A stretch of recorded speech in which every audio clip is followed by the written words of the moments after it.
seats. We're starting session 4. Уважаемые дамы и господа, пожалуйста, занимайте ваши места в зале. Мы начинаем сессию 4. Dear ladies and gentlemen, please proceed to your seats. We're starting session 4.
На сцену приглашаются генеральный директор государственной корпорации по атомной энергии «Росатом» Алексей Лихачев, Moderator Alexander Dynkin, President ММО РАН, Academic RAN.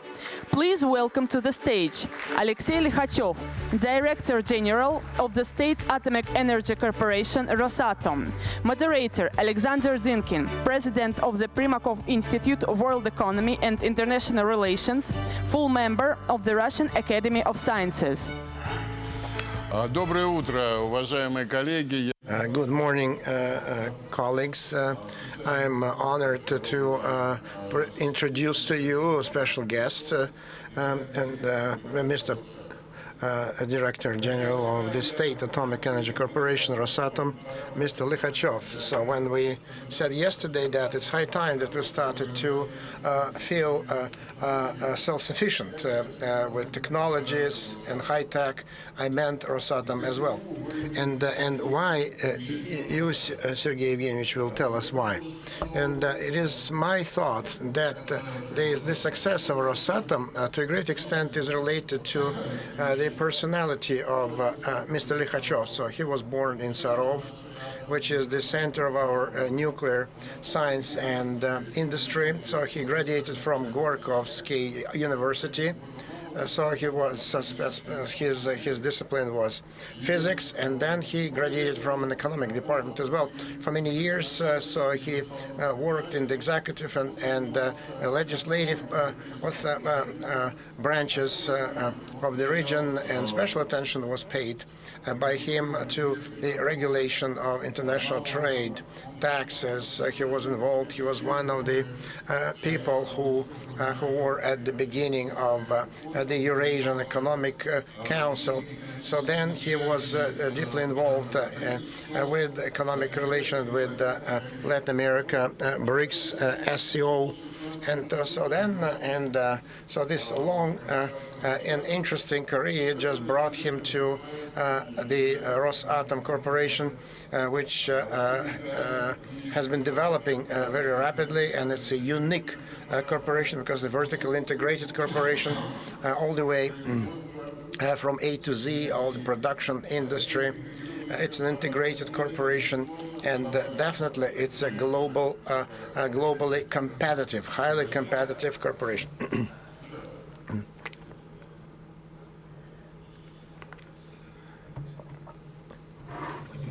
Thank you very much, Mr. Dynkin, for the good words. But certainly the strength and the power of this corporation is not defined by my personality, but a lot of changes, and so continuity between the first Soviet nuclear project and then the present day projects running. So this continuity is very important. It's a great honor to me and a great responsibility to speak at Primakov readings. And I think that Primakov is one of my coaches, especially from the viewpoint of international activities, economic activities. So then I worked with him in the State Duma for a year, and so he was the main advisor, aide, who always helped me to make the right choices when I worked with him. And so going back to this topic of our discussion, I'd like to stress two very important points. So first point, it is true that the initial stage that led to the success of Rosatom, was the first nuclear project, which is then August the 20th, 1945. So this is the day of the creation of nuclear industry, so that was a decision of the Defense Committee, and then the first Department on Nuclear Energy. So the decision was taken right after the event in Hiroshima and Nagasaki. So meaning that then Beria was the vice premier, just using the modern language, and the special committee was there. So then a project committee of the national project, so using their modern words, modern terminology. And Mr. Vatnikov, so then the head of the first management unit, and so they launched this project, this nuclear atomic project, So we're not going just to talk in great detail about this project, but so very important to mention. So two corollaries. So first, is in a very short period of time, we created nuclear weapons. We developed nuclear weapons, and alongside, so we started to work on peace and nuclear energy, not only in the interests of and not only from capitalist countries, but from capitalist countries as well. Until the 80s, so we were one of the most important players in the global nuclear market. And so then in the 90s, so we had tough times, but we managed to keep it, to maintain it. So we saved. So we managed just to keep to save the bones of the nuclear energy program and the Kurchatov Institute, and that allowed us, by the time Mr. Putin became the president of the Russian Federation, to rely on the best traditions and infrastructure that was created during the Soviet times. So I should say that Putin, since the first days of his position, so paid a great deal of interest and provided support. So he was already so elected, but not yet became effective in the year of 2000. So he visited Snezhinsk in April, and they made many decisions to support.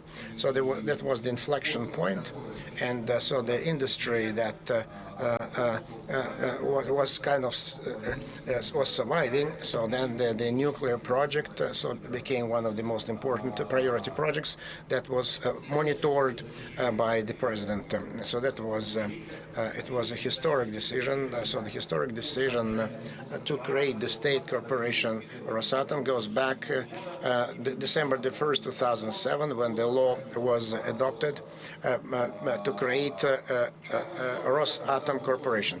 Like in 1945, a number of companies were added, were transferred to Rosatom, and we got a great deal of support, state support, and so this was the historic power of this decision, was that many industries were added to it. So the twofold decision was resolved. So first, so they created a big, powerful industrial complex. So they started to build nuclear power stations in Russia, and a number of companies that nuclear machine building and nuclear icebreakers were actually transferred under the guidance of this corporation, Rosatom Corporation. So I was at the State Duma at that time. So that was that's a wonderful decision, because from the legal point of view, because Rosatom combines two functions, legally two functions. Although it's contradictory, but it's very important, all reflected in Law 317. So that's a state function. So that's a ministerial function. And so the authorities that determine the state policy in the area of the use of nuclear energy. So these functions, so actually, so they are combined with the commercial function and the manufacturing function as well. And so now Rosatom is more than 350,000 people, personnel, 350,000 personnel. So more than 100 areas of business.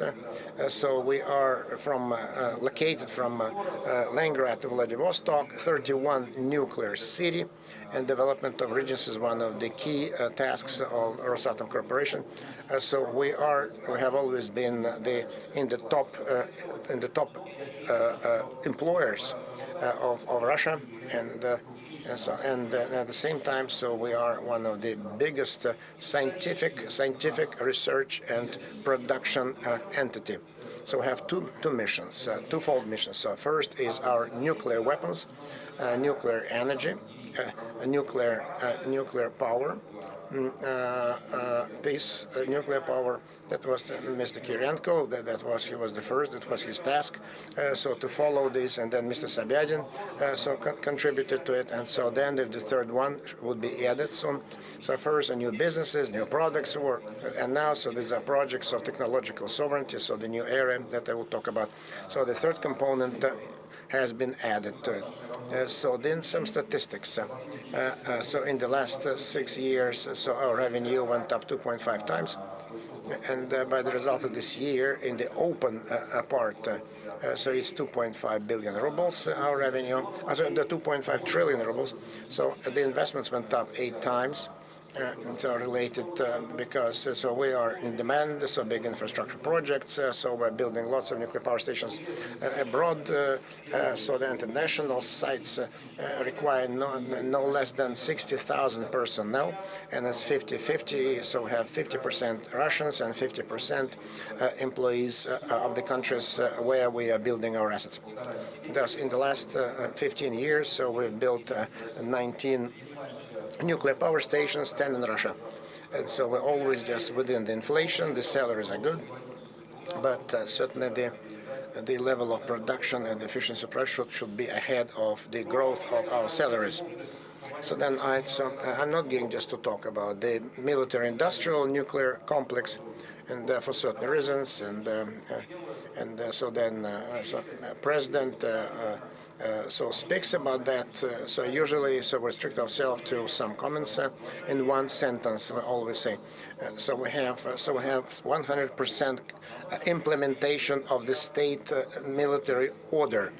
So nuclear and non-nuclear weapons, and certainly the demand for our products is increasing in this area, and for certain reasons. So then we are monopolists in Russia, so talking about the nuclear energy. So when we talk about Russia, so we mean Rosatom. When we talk about Rosatom, so we mean Russia. So we're in the top 5 countries installed capacity. We have 37 nuclear power stations, and we have the only floating nuclear power stations, the only one. I'm not just talking about Zaporozhye nuclear power stations, because now just we're looking at it, so it's not part of our commercial activities, but we're trying to save it, to keep it safe. So now, so then 20% of nuclear energy has been produced by nuclear power stations. So then 20%. So now just we generated almost 2 to 3 billion kilowatt hours, and so the Soviet record that was 215 billion kilowatt hours. Now just we are ahead of the Soviet Union. So about 20%. So nuclear energy account for 20% in our energy mix. So this is direct order of the President of the Russian Federation to increase the share of nuclear generation in the energy mix to 25%. And so then jointly with the government, so we're carrying out this order. So we have 2 stages of general plan of the development of nuclear power component, and so first until 2035, then 2042. So until 2035, so we need to build 17 new nuclear power stations. And so then the projects of the new generation, I will talk about them. And then the small nuclear blocks, both on land and floating as well. So then 98% of our product named Russian nuclear power stations, they're import independent. So 98% were self-sufficient on all components of the nuclear power. So then microelectronics and electrical engineering, so we need some equipment to import. So then the first project in the world, so then generation 3 plus, Fukushima, so VVR 3200, here the parameters. So we have 2 reactors in Novorossiysk nuclear power, Leningrad nuclear power stations, in Kursk nuclear power station. We're adding another reactor there, and in Smolensk, Leningrad nuclear power stations, we're adding these new reactors. So we see that we replicate this new technology, and so then the number is so it's 1,500 reactor years. It means this is water technology. If you sum up the safe work of all power stations of these technologies here and abroad, so we get this number. It means that it's very reliable. So there will be no accidents during 1,500 years, reactor years. and then I will talk more about other specifics of these reactors. This is today. Tomorrow, the fourth generation of. So then a new project. It's called the Breakthrough Project in Tomsk Oblast in Seversk. So we're building a new reactor, the fourth generation on. So with the fast neutrons, 300 megawatts, S300. And then we have another complex which manufactures nuclear fuel. So heat reactors plus reactors on fast neutrons. So because they're complementary, they add to each other, they complement each other from the viewpoint of producing and burning isotopes. So we would take the isotopes that have been used, and then we process them, adding plutonium to them a little bit, and then we go and put them on the fast reactors, so fast neutron reactors, and so when the isotopes get burned and continue to produce and so there is a cycle. So that's why they used nuclear fuel between fast and nuclear reactors. So we get the closed circle. So the project BREST shows that there are three wonderful advantages. First, ecology, clean, green, so zero wastes. Technology, no waste, no nuclear waste at all. Then safety, and of the new generation, of the fourth generation, and that's so practically, so then security, so that they're guaranteed by physics and not only by protection systems, and certainly the new, and certainly the efficiency of the project is completely different. And so then the Russian atomic energy is the power of heat reactors.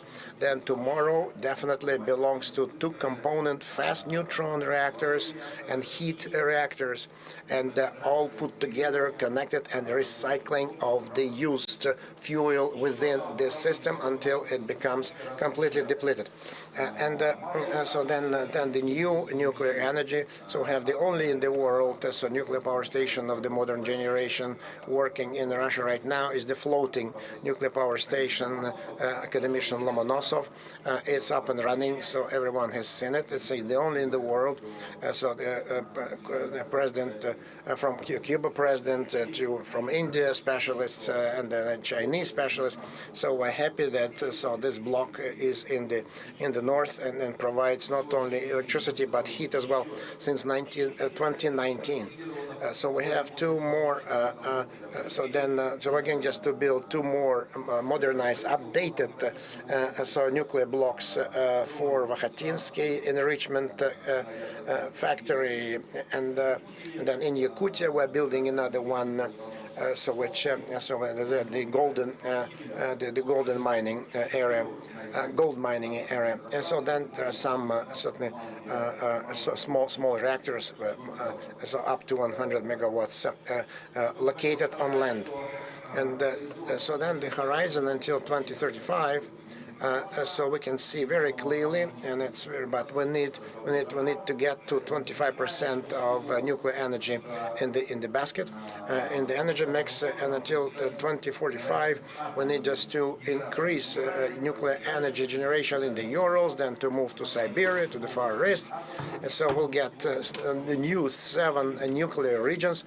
So we'll have to build 29 nuclear power stations, the total power of 300 megawatts, and the generation 360 billion kilowatt hours. And so this will be, so then it will just not be not doubling, but one and a half times of Russian energy installed capacity of the nuclear component. And so this block, so we'll have just to divest so the older nuclear power stations as well. And so then we rely on a modern state-of-the-art research and R&D effort. So remember that 2019, 2018, so we launched these national projects. There were 12 national projects that were launched in 2018, 2019, and 2018. And so then they added So another project, it's a comprehensive plan of the development of transportation infrastructure. And so then a decision was made about the 14th national project. It's referred to as the comprehensive program of the development of technical technology and new technologies in the area of nuclear energy.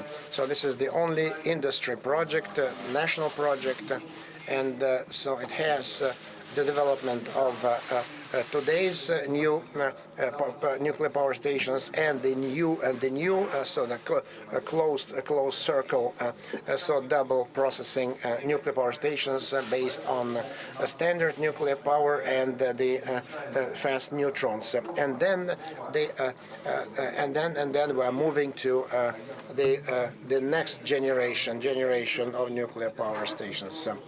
And so that is why we are in the middle of RD, and we continue to build all the power stations that we're developing. So it's interesting to learn about how just we started this project. Putin signed this project in 2020, when in the middle of the pandemic, and so that's in spite of this uncertainty. Our president decided just to give the green light to this project, and even against the background of the current special military operation, so we continue to work on this project because so we're always above, and this is the absolute priority of the implementation of the nuclear projects. It's above all priority number one in Russia. And so now I'd like to sum up technology and science. Thermonuclear. And so I've been telling you about so one corollary for the Russian Federation. So we offer internationally. Only the assets, only the power stations that can be touched, that can be seen, and in the territory of the Russian Federation. Only when they're up and running, only then we export them and go international with them.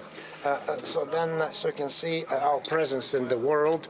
So now just recently it was 11-12% of in nuclear generation of the planet, nuclear generated power. Now it went down to 9%. So the global production of energy, nuclear globally, and this went down because of the Fukushima accident. This went down to 9 from 11. So now there is a reset. So we can see the revival in the market and economic parameters and implementation of new projects, and that's good news. So the bad news is so that the nuclear global power industry feels pressure of politics, but I can say that the global nuclear family is not yet divided, because we maintain many international projects, not only related to Rosatom, but a French project, a global French project that's being implemented, the thermonuclear energy project being implemented is being implemented in France, and I hope that IAEA will be able just to control this project and not let it die. So then the nuclear power community may be divided into three parts. So first, the countries that are capable of influence the global market. So then nuclear power exports: France, China, the United States, Korea, and Russia. So then there's a group of countries, several dozen countries, that are users, and they have about 5-6 nuclear power stations, but they cannot actually set the trend, cannot set the new developments.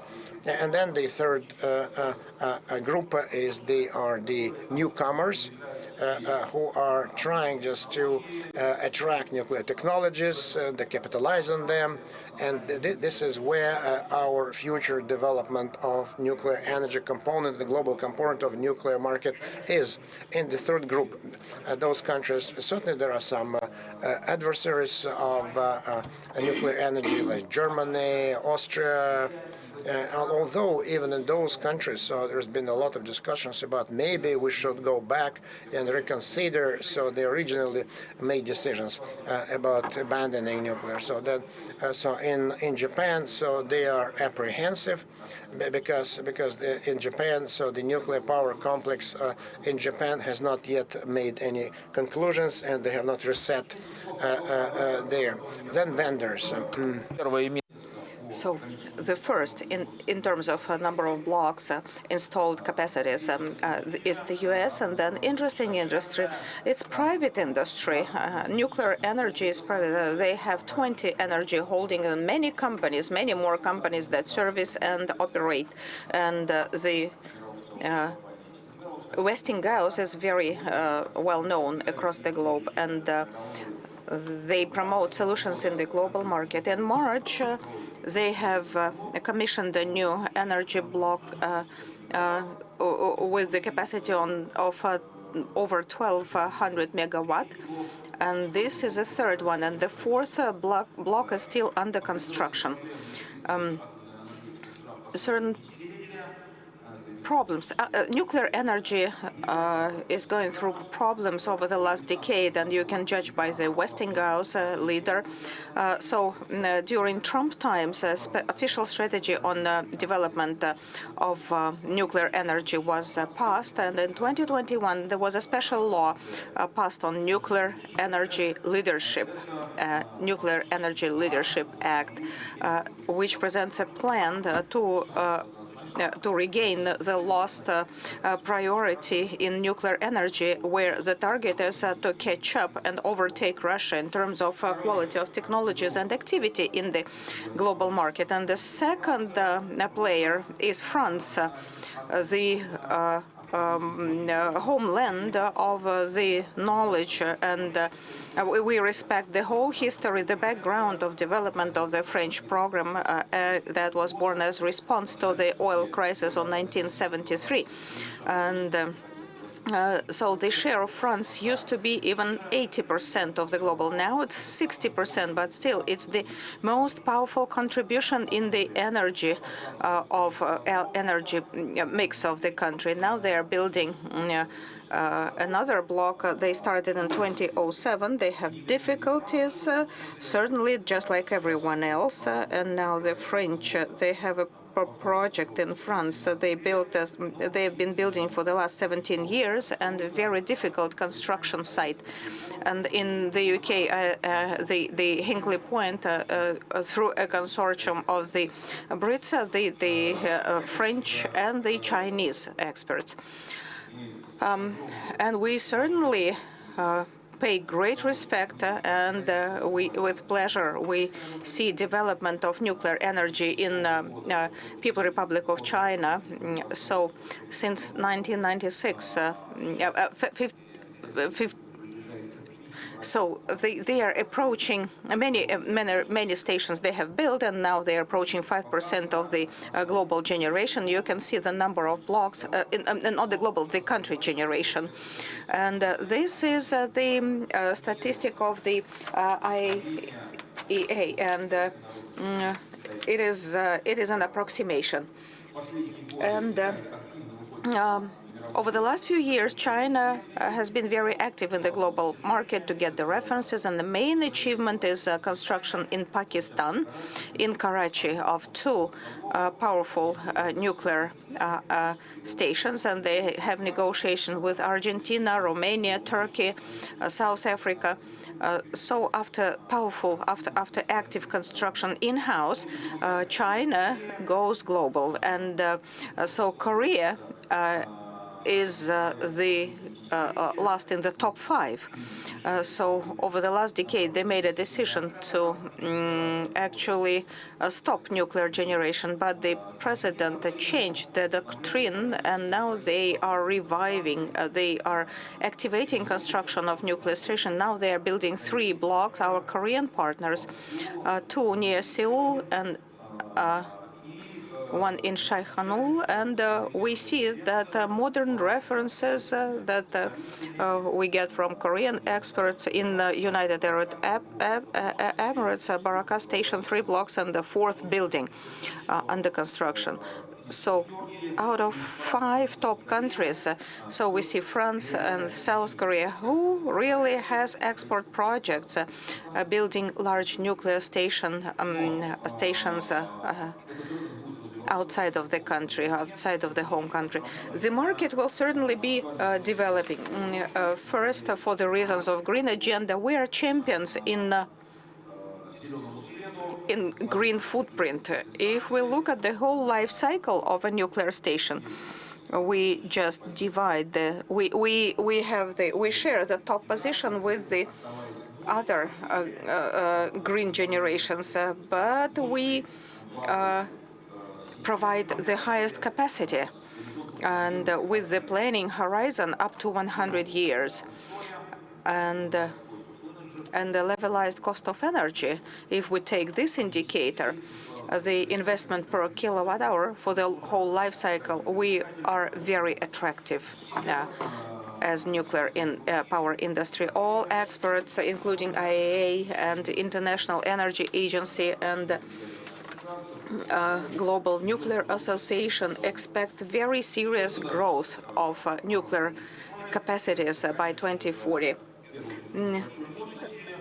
First,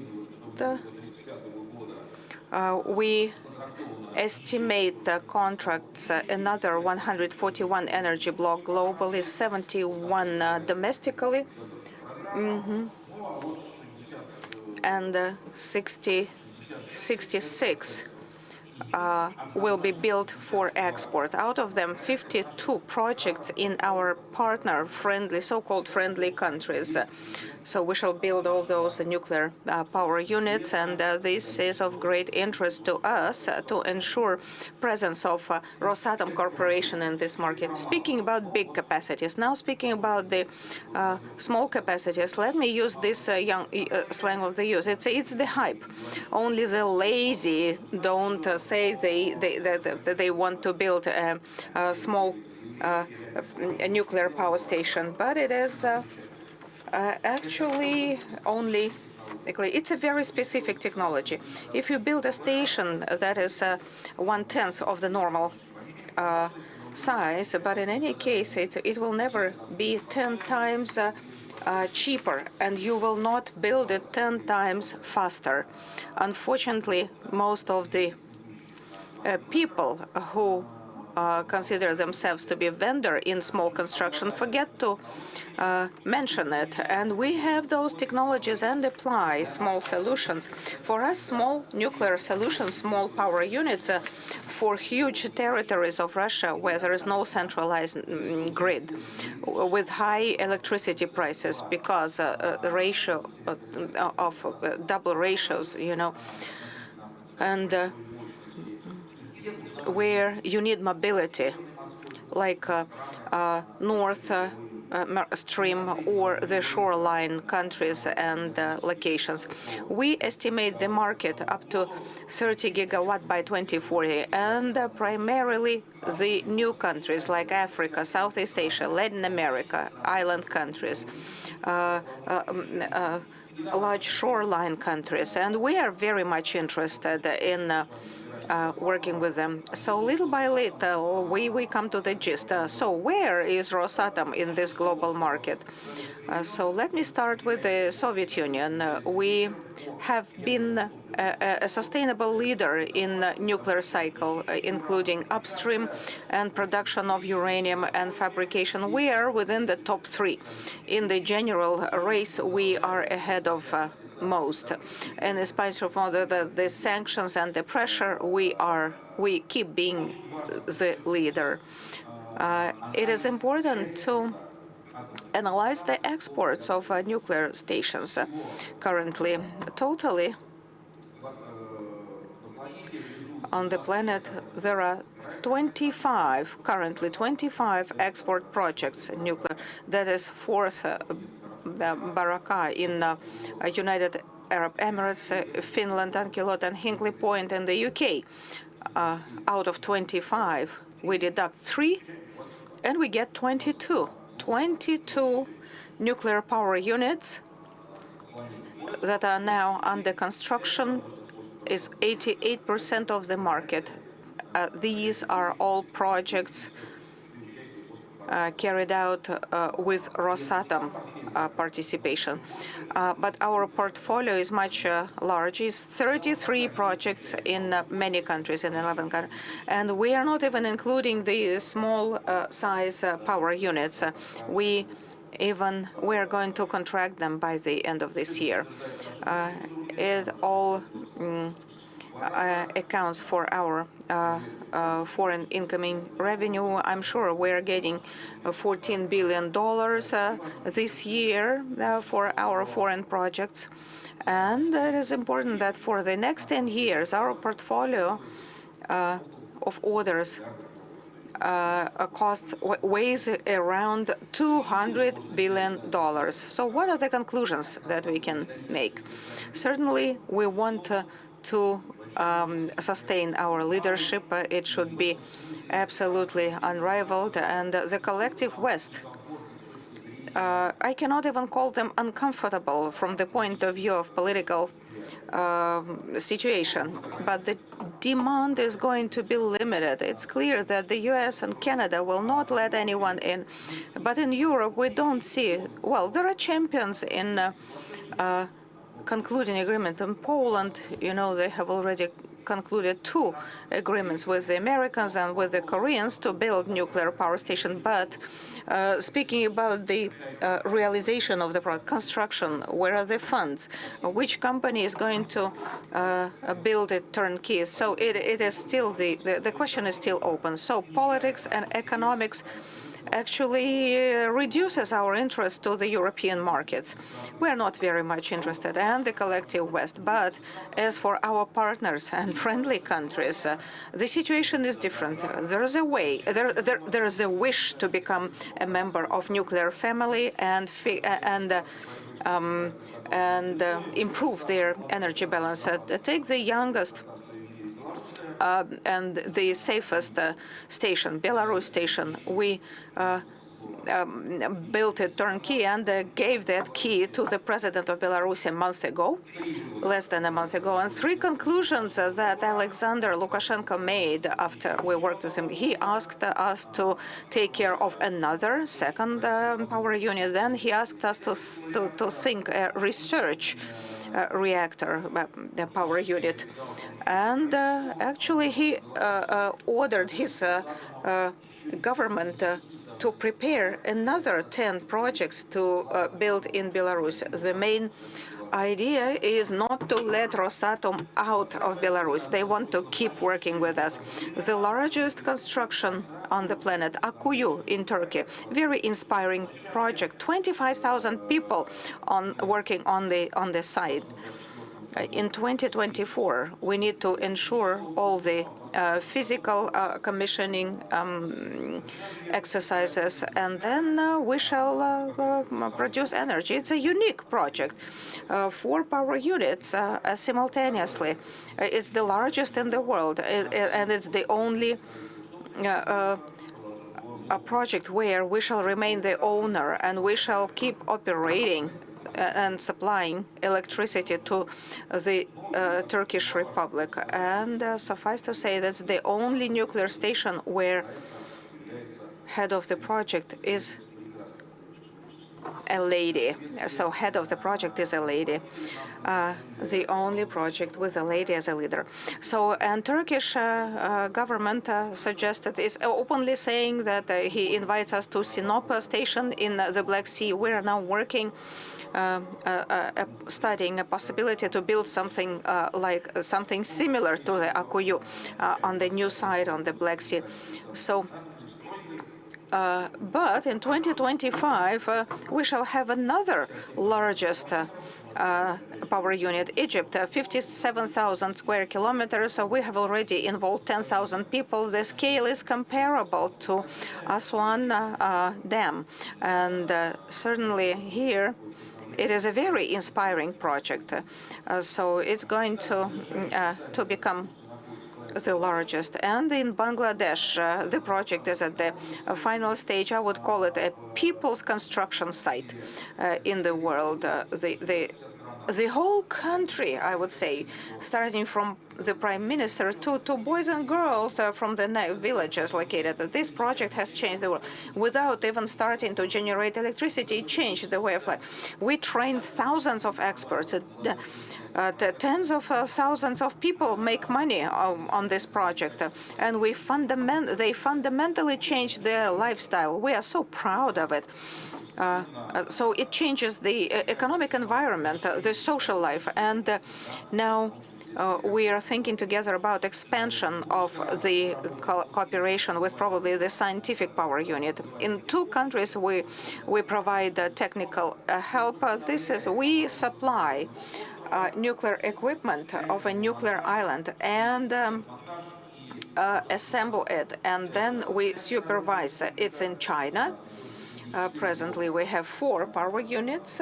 At the T1 site, it works in the industrial mode, and the 2 power units is built by our Chinese friends. But as for the 7th and 8th power unit, we built it. They gave it to us.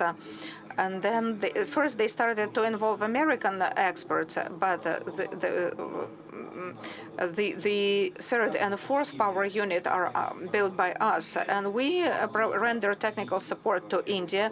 2 power units, Kudankulam, and the 2 power units are in operation, and the power units 3 and 6 we expect to commission next year. They are now being commissioned, and now with our Indian friends, we certainly speak about small capacities and research power units.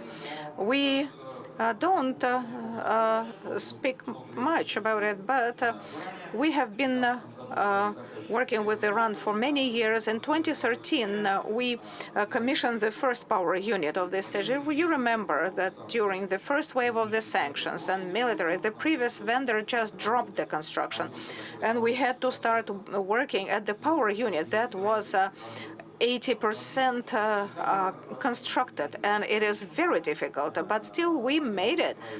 The Iranian project, the first power unit, is now producing, and we are now deploying construction of 2 more power units.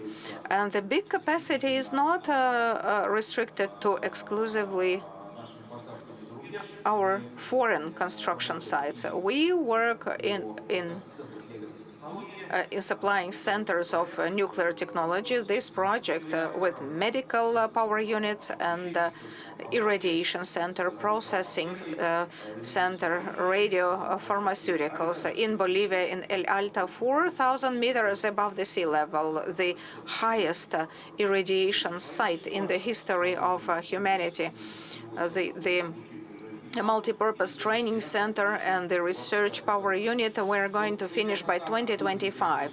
So that's how these 88% of the global exports, nuclear export, look like.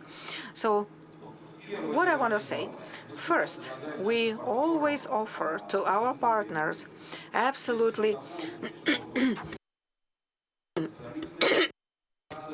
practical solutions. There is nothing that is only on paper, be it an offshore solution, nuclear medicine, whatever. You name it, you can always touch it and see it, because we have already constructed it somewhere. We can show, we can train you. We have comprehensive proposal. We go from A to Z, from public hearings about the acceptability of the project in specific locations. The municipal authorities, we go all the way from A to Z, so the infrastructure, nuclear infrastructure, so foundation, oversight commissions, we prepare the trained personnel, so it's a multi-year project, and so we pay for it. And so we have quotes for the Rosatom Corporation, so training our colleges, so we provide nuclear fuel as well, supplied, so then we help to operate, so because in Belarus, for example, also were building in Belarus, and during the operation, so we'll be just treating this nuclear power unit as ours, and this is very attractive. And this comprehensive approach, this is something that everyone likes, and that's how we guaranteed such a high market share in the world. So the financing is a very important factor. So a lot of our projects, so they're supported by state loans. And that's another part, a very important decision made by the president in 2007. Not only development of our own nuclear power market, but the leadership in global leadership. So that was very important idea, because that was the task that we needed to address in 2007. But that was the task that we needed. So all the support was provided, and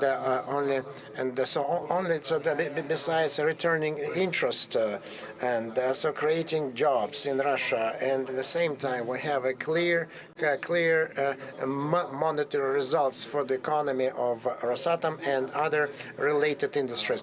That is why all our industrial projects with state financing has three very important meanings. So first meaning is economic component, and participation in the distribution of global market, and another technological meaning, so which actually keeps us in shape and just will go faster and faster, is using new technologies, R&D, and political, because it's soft power. So thousands of trained specialists in the Russian Federation working in the so there's a very reliable foundation that allows us to move forward. And in conclusion, that I'm outside my time, and I want to be more time responsible. A few words about the third pillar. So everything is interrelated. It is true that we're considering with our partners as a vendor, as a supplier of nuclear technologies to the global market, nuclear market. But I talked to Mr. Lukashenko. So then a great deal of interest to other products. We call it products of technological sovereignty. There is a great interest to that. So a nuclear power complex, a military power complex, new projects of technological sovereignty allow us to increase the quality of each component specifically because of the transfer of technologies inside this big comprehensive solution. So then logistics of the north route, the northern route. So it's impossible just to overestimate it, because it connects the Russian Federation for the whole world, export capabilities. So this northern way, is so important, and we have here. So we are more and more involved. So we are given more authorities. So we're responsible not only for the ice breaking capabilities. So this year is the 37 million tons of cargo transported. So this is much higher than what we had in the Soviet times. And so I'm very proud of this project. So it's not only just taking care and following the ships and taking them through this northern route, but at the same time we do much more. Then we have the biggest cluster of machine building capacities, so that we provide necessary equipment not only for ourselves, not only nuclear, but other equipment that we produce, oil and gas production, and then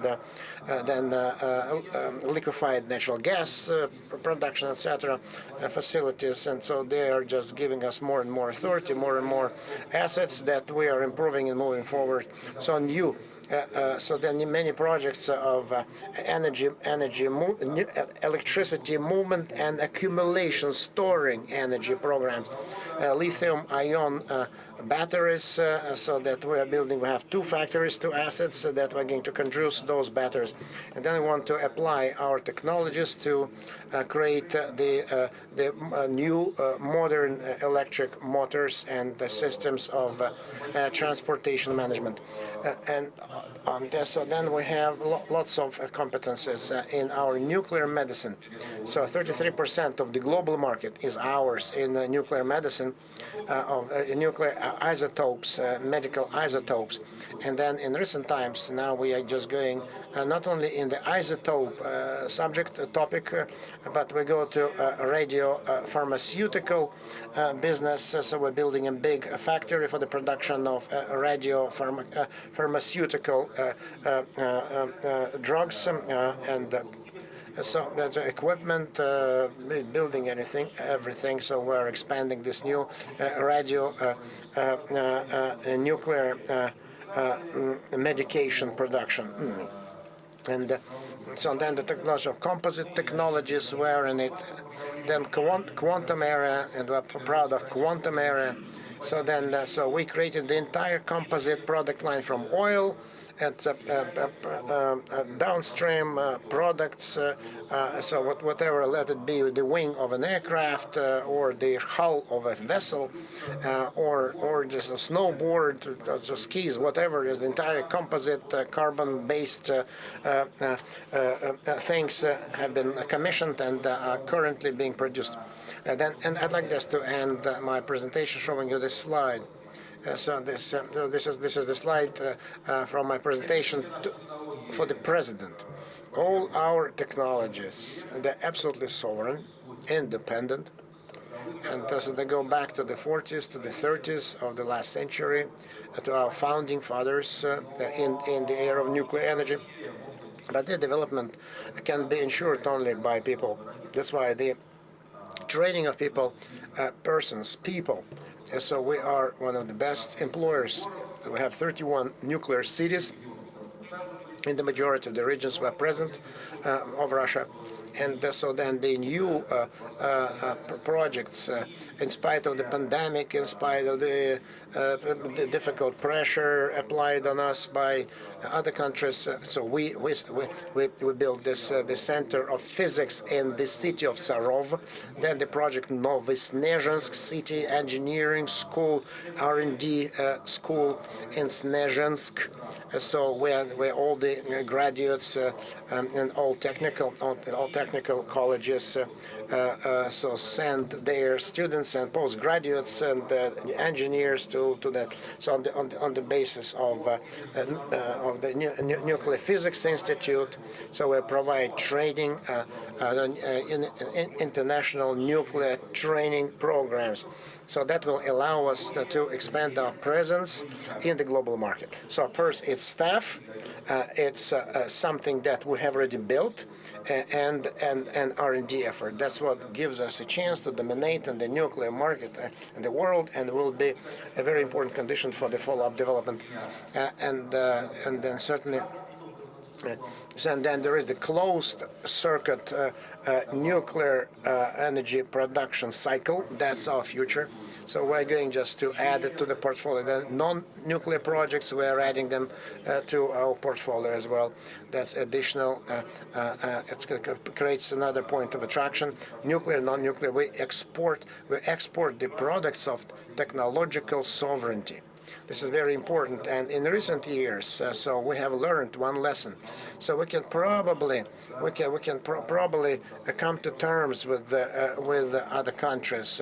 So frozen assets of the state financial reserve and our, but we'll never get any green light and any access to other countries' state-of-the-art technologies. That's why we are doomed to develop our own technologies, develop the products of our own technological independent technological sovereignty, and work with because and they know that these technologies that we offer is the oil of the 21st century. And so we're trying just to be self-sufficient, independent, so we're client-centric for our partners, and certainly the interests of the Russian Federation are the key interests when we implement our projects. So then I will end up at this point, and I'm happy to answer any questions if there are any.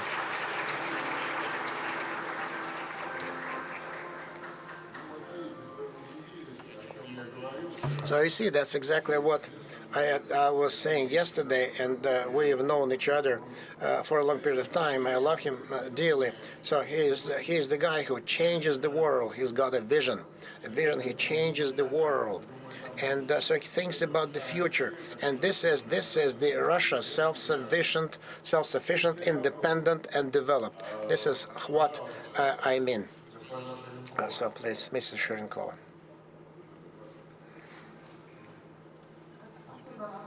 Thank you very much, Mr.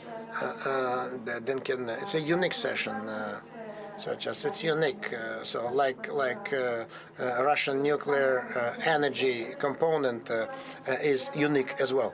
And I, as a Bulgarian, I'd like to thank you for all generations of nuclear units that have been built along many years. So in the 17th, so that several nuclear units were built during the Soviet times, and owing to you, we have electricity and heat. Although they made us close, so 4 nuclear units, but 2 remaining nuclear units generate 50% of electricity in Bulgaria.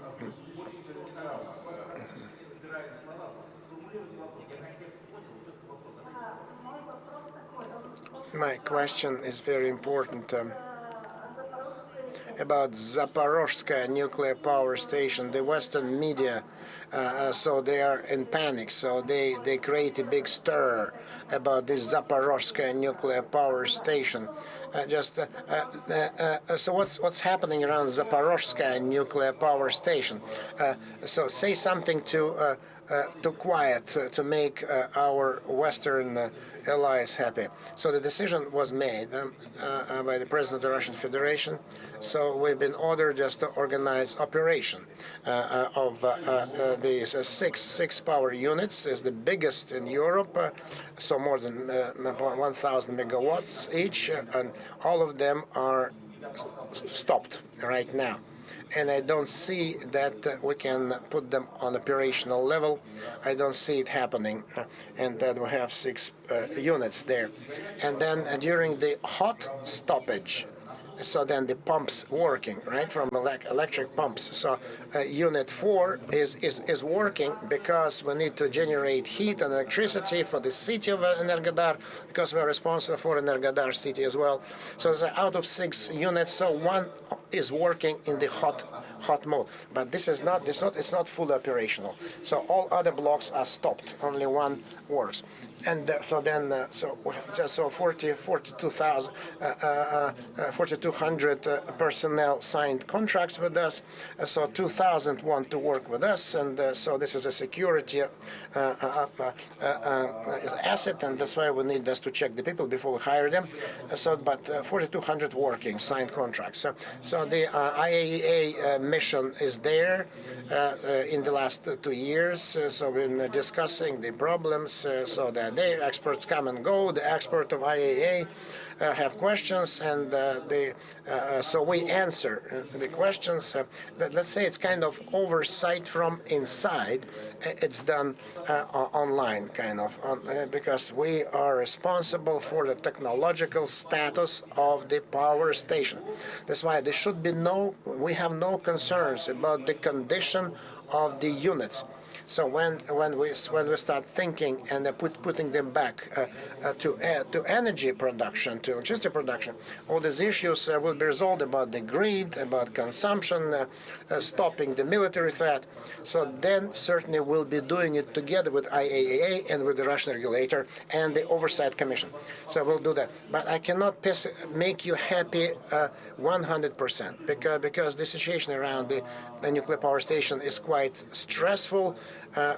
Because so then we can hear the explosions, the fight is going on. So the station has not been hit recently, but the Energodar city has been hit by artillery, and so there were some people died.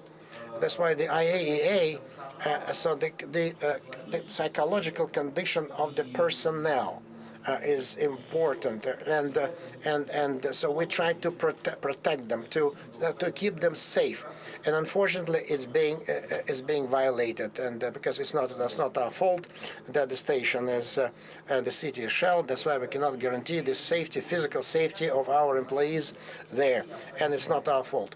And so then all the measures to protect the stations have been taken. And so by the Russian troops and the Ministry of Defense, so we have necessary military personnel. And so that the specialists, the very, very experienced workers and commandeered from Russia, and a local talent is working there as well. Okay, you wanted to ask a question?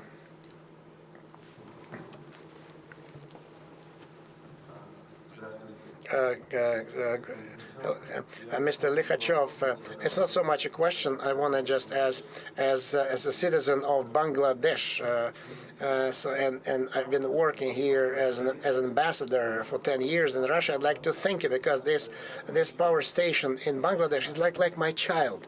I started it, and I'm growing it, and I'm watching very closely the development of this power station. That is why I was very happy with your presentation, where you spoke about the power station, about Rosatom activities all over the world, and in Bangladesh specifically. And I think that, so I hope that you will be building new power units in Bangladesh, because we need more. Yeah, because the territory is small, but the population is more than Russia's, 175 million. So don't leave us, don't abandon us. So because we want our support, and owing to your technical support, so then the fuel has been delivered, and I think that very soon, so then it will become operational, and it will definitely. So then the Bangladesh in the global south will completely change the outlook of the global south, owing to the power station. I hope that you will keep working. I, as a former ambassador, and I remember, so I was just in the middle of the nuclear management program, training program, and I'd like to thank you very much. So I remember this. We addressed many issues, because there's a big project in the country which never had any power stations. So very emotional, very important, and I was very, very happy. This huge set, a new set of technologies, R&D, and everything, huge power, and so this unfortunately. Mankind did not always use it for peaceful purposes, but Bangladesh is the whole nation was building it. I could see how the nation was changing. The people were changing. Everyone, every resident, every citizen of Bangladesh were happy that this power station was being built, and everyone contributed. And to understand the political calendar of Bangladesh, and we wish you every kind of success in future. And I think that independent of what specific decisions will be made, so the opinion of the nation, so they want to develop nuclear technologies, that's for sure. Of Bangladesh, the people of Bangladesh want that. For an excellent presentation, and first of all, let me take this opportunity to thank you and your personal contribution to the development of our relations with Rosatom and India, and the Kudankulam project is a very good example. I have two questions. There's a lot of talk about small modular reactors. What is Rosatom's, in your view, on how appropriate this technology is for installation in developing countries, especially like India, which have a very high energy requirement, but the cost margins are very important as well? The first question. And if Rosatom is preparing to provide an export version of the small modular reactors. The second question is relating to the cooperation between Russia and the IAEA in Vienna. We've heard about the situation in the Zaporozhye nuclear power plant, but generally, in your view, do you think that the agency continues to play an impartial, non-political role, or the pressures of politicization are now pretty high, more than before? I would like your comment. Thank you.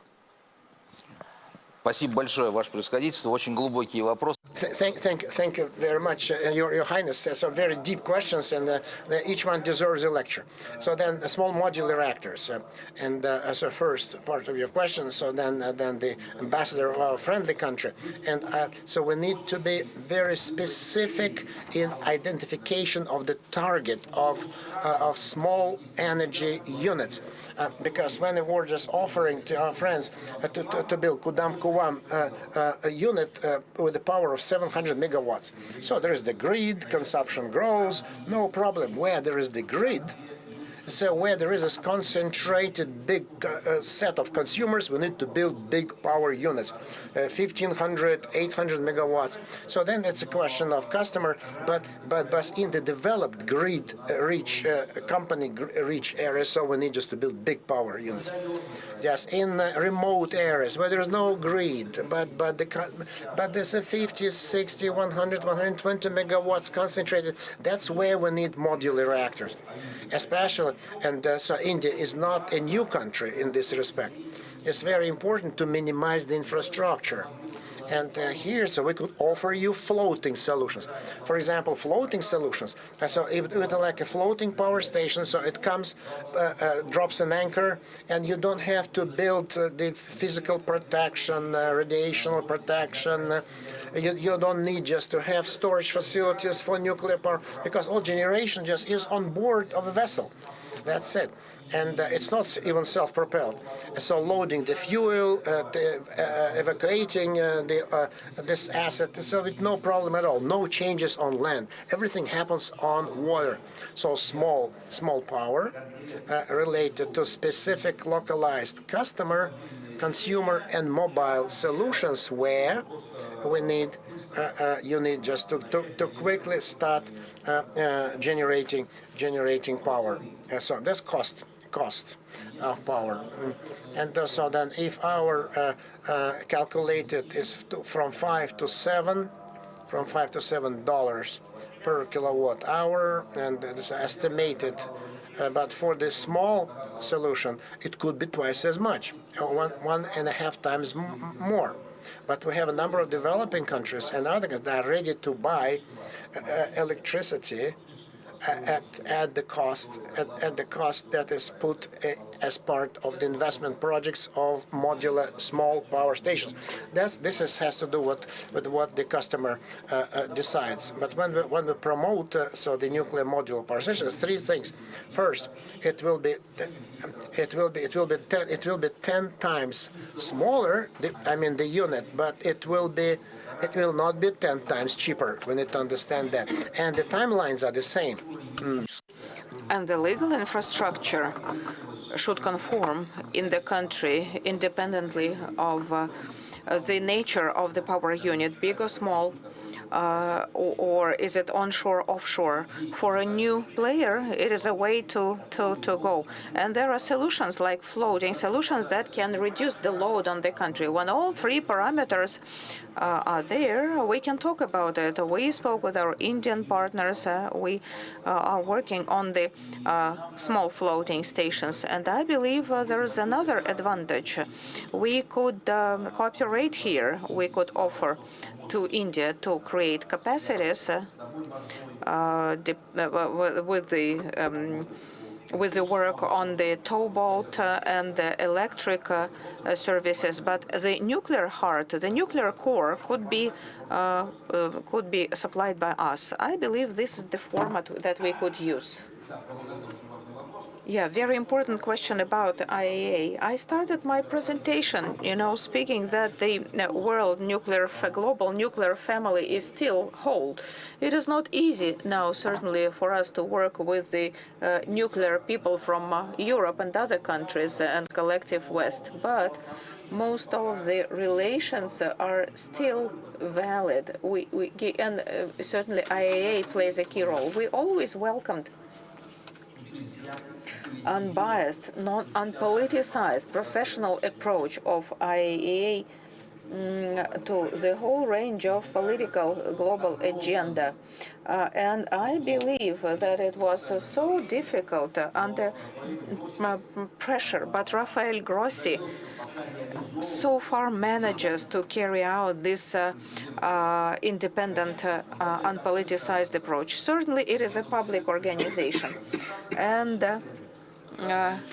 each member can say whatever they want and join forces and create alliances.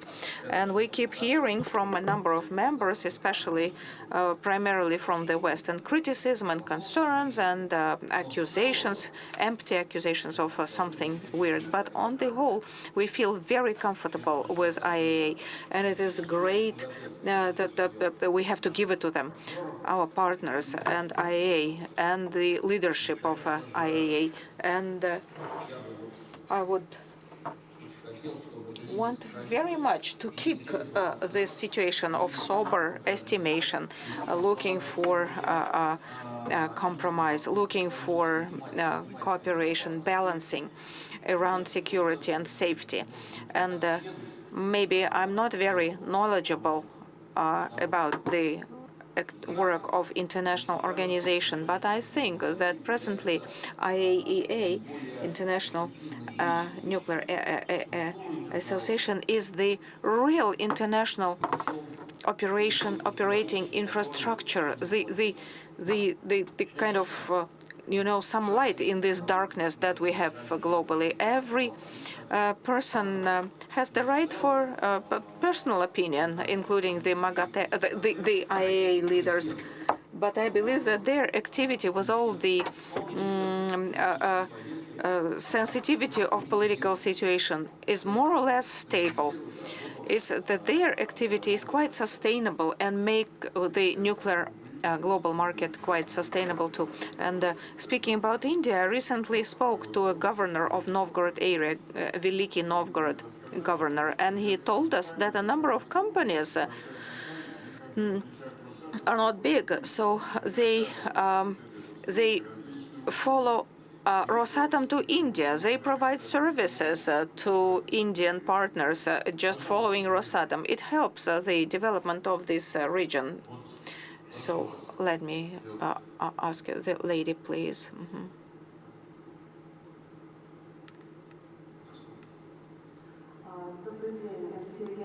Alexey Evgenievich, we thank you so much for this comprehensive enlightening us on this situation in the nuclear industries. My question, 3 to 4 years ago, in the context of cooperation with India in particular, we heard about the plans that this cooperation could be taken to some new higher level and interact, in particular, building nuclear stations in third countries and with other projects.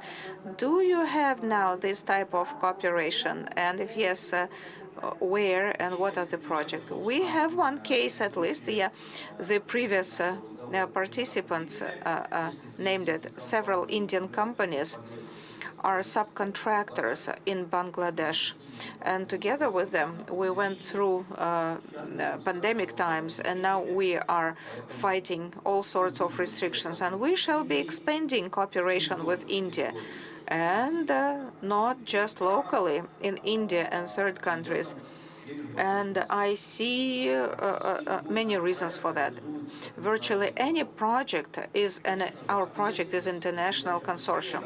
Certainly, Rosatom is responsible for passing the final key when the station has been constructed.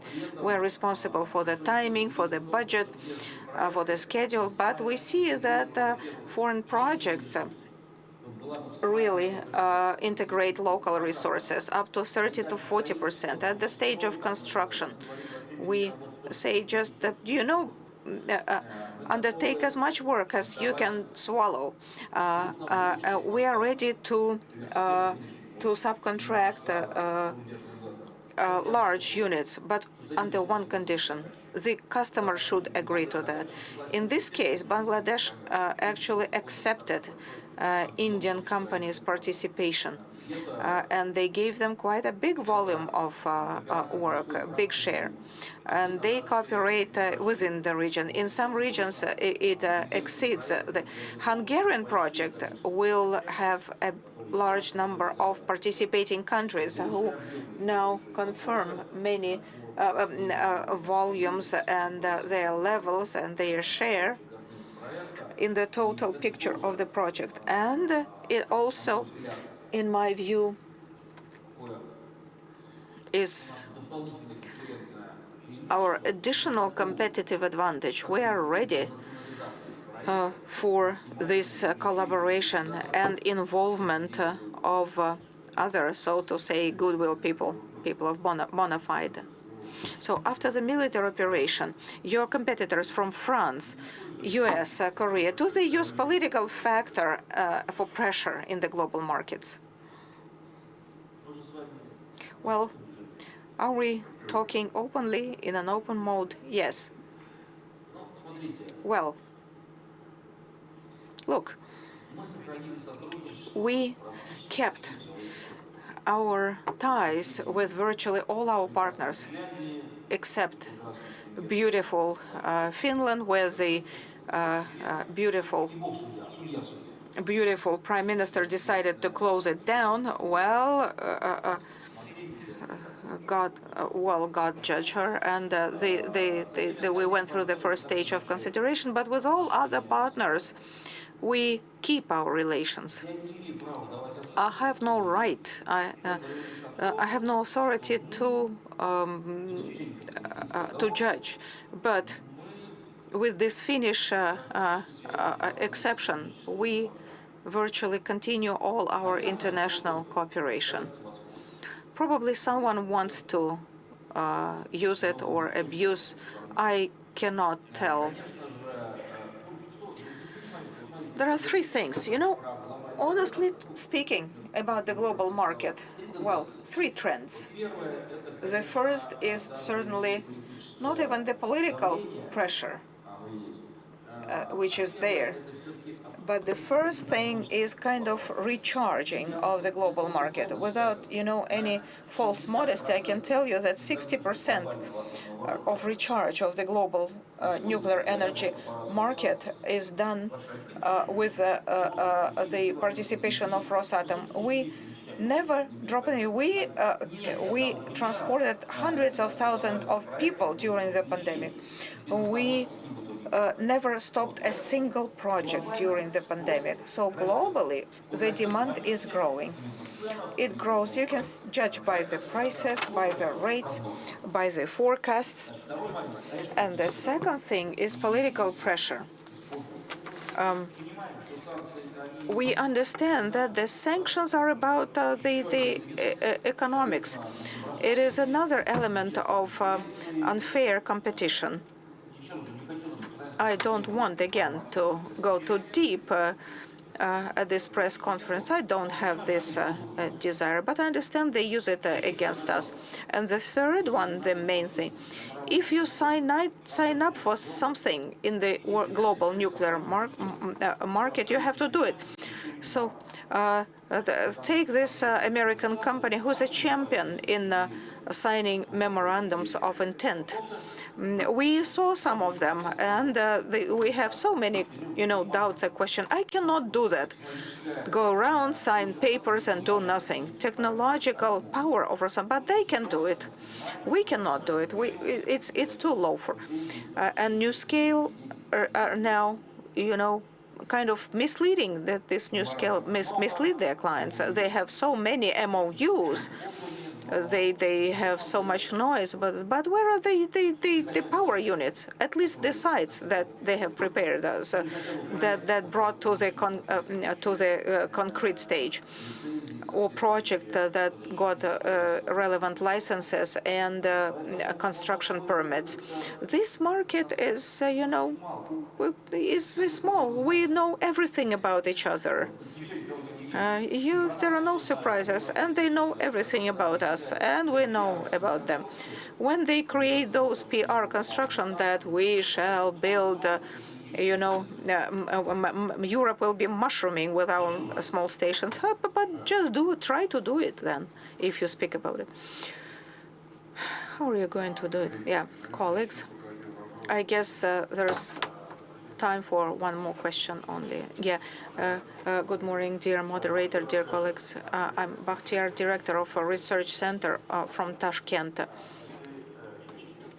Alexey Evgenievich, could you please tell us, for the last 5 years, since 2018, we observed the process of preparing the big agreement on building a nuclear station in Uzbekistan. Certainly, there was some progress. This year, at least, there was a first graduates from bachelor's MIFI branch in Tashkent, Moscow Physical Institute. How could you, what do you think about this process of signing, coordinating this big agreement? If we use 3 options, like progress, slow but progress, skidding, or regress. So what do you think about this 5 years? It's a very it's a sensitive thing. We cannot really go evaluate bluntly the activities of our partner. We can only move forward at the speed that our customer allows, faster or slower. It's a technical matter, but moving forward, we can only together. And in this sense, indeed, there are a number of countries where, for various reasons, the negotiations are not as prompt as I would like to see, probably. It was a great honor to interact with Shavkat Miramonch and other leaders and with the government. In 2019, we reached we made all the main decisions. There should have been a discussion on technical component and the price of the project, but then the pandemic started and many suspended many processes. But I cannot call Uzbek project as suspended. Probably the dynamic is not exactly something that I would like to see, but it's the customer. The customer knows what they want better. We made research, we made additional proposals, including the small capacity, people training, and we keep working on the contract very actively. And I think that we are not far from signing the contract. So what's lacking now is the contract. And we made a great localization. We involved because you have great construction people. Uzbekistan is a part of our past, and the president of Academy of Sciences is our good friend, and we collaborate with the Academy of Sciences, and we supply fuel for your research power unit. We develop cooperation. I would say that the preparation of the contract is now at the final stage.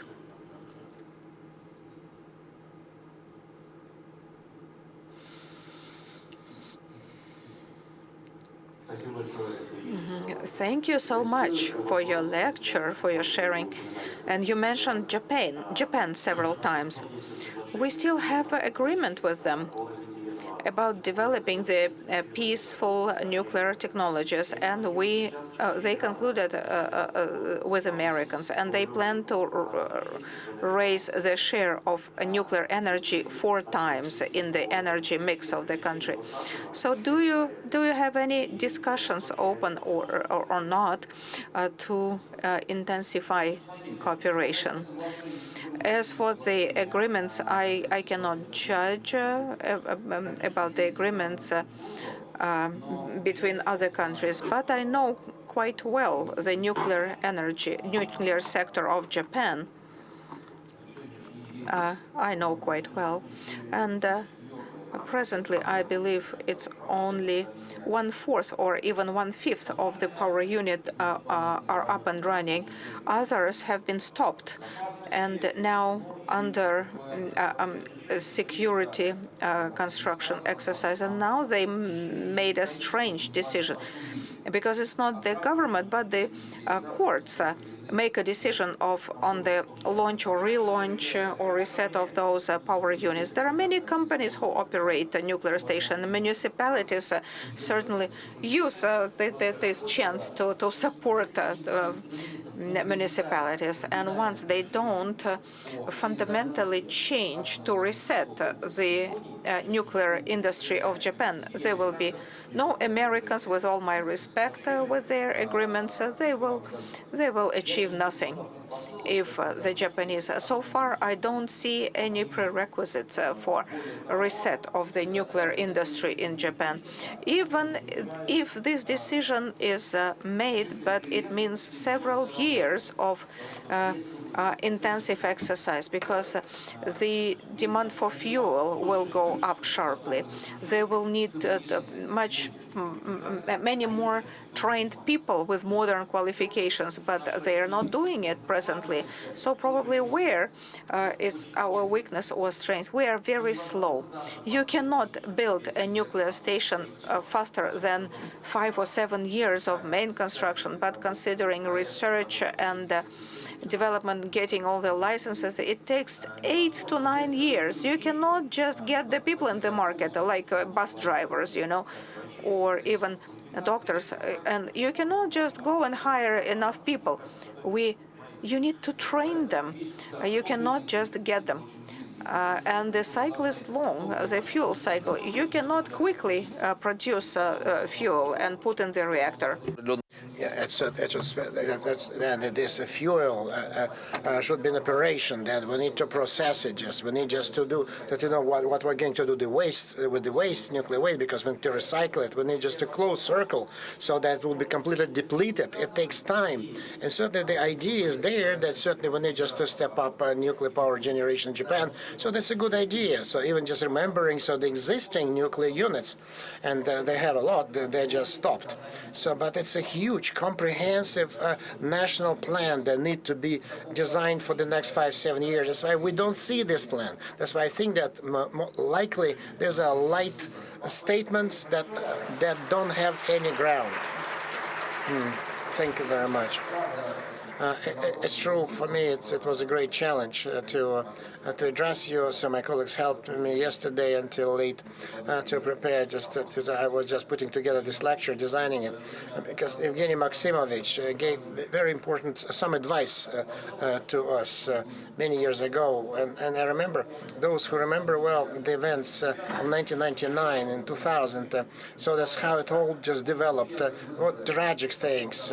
So the elections of the first parliament of the next 1,000 years, and so then he was the chairman of the State Duma, and he was one of the possible candidates in the year of 2000, and I was the deputy of the State Duma. I was working there in that capacity. So the first months, and Berezovsky, Guzinski, my left, I was flanked by those guys, Guzinski, and Mr. Primakov was there, and I remember that, and then the Committee of Economic Policy, Mr. Glaziev, so he asked me just to do the customs code development and the development of fuel complex, industrial complex, and then the WTO organization topics. So I had to do it all because we had no alternative, so we needed just to set up the Eurasian Union. Kyrgyzstan, Armenia was already members of the WTO, and it was so difficult. And I remember this, and I was asking Primakov for advice, and he gave me some advice. And although that he was a prime minister, and I was just rank and file deputy, and he always answered, always responded, and I will carry this gratitude and to my dying day. Maybe I will let you into a little secret that so Alexey Evgenyevich, so whenever just he has free time he likes to play the guitar, but now he is going to catch the plane. Thank you. Дамы и господа, сессия 5 «Россия, Африка. От программных установок к практическим результатам» начнется через 20 минут. Dear ladies and gentlemen, Session 5, Russia, Africa, from program guidelines to cooperation practices starts in 20 minutes.